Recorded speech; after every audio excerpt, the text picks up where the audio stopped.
kanyang kapangyarihan, makapagsasabi sa kanyang Panginoon at tahanan. Ikaw ang aking Diyos, ang Diyos ang aking pinagkatiwalaan.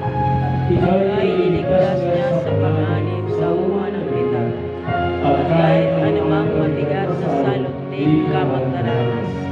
Lulubugan niya sa lilim ng kanyang malalim na pakpak, sa kalinga niya ay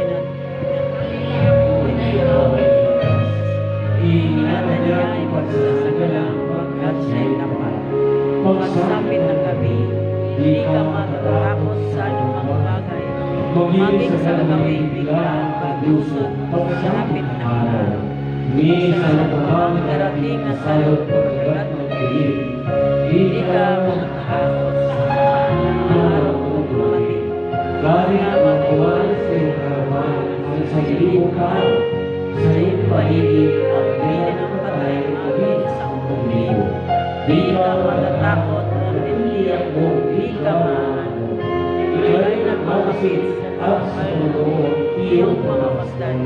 Iyong masasama ay magkikita mong pinarusahan. Sapagkat si Yahweh ang iyong lugar, ang pinig mo ang hinan sa mataas-taasan.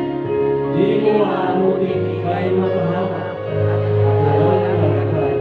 Kahit anong puring mga paghirap sa iyong tahanan, susubuhin niya ang maraming anghel, sila ay susubaybay. Kahit saan ang iyong karoon, tiyak ingatan. Sa kanilang palad ay tatayo at silang magtataas. Hindi masakpan ang mga paa mo sa batong mataas. Kahit ang tapakan mo ay magiging asa o magsisik. Di ka mahanong sa mga serpente iyong mabababas. Ang sabi ng Diyos, aking iniligtas at tapat sa amin.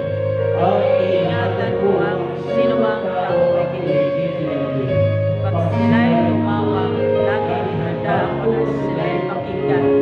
Aking sasamahan at buhay ilahil sa sasaktuhan. Aking iligtas at bawat isa ay paralan. Sila'y bibigyan mo at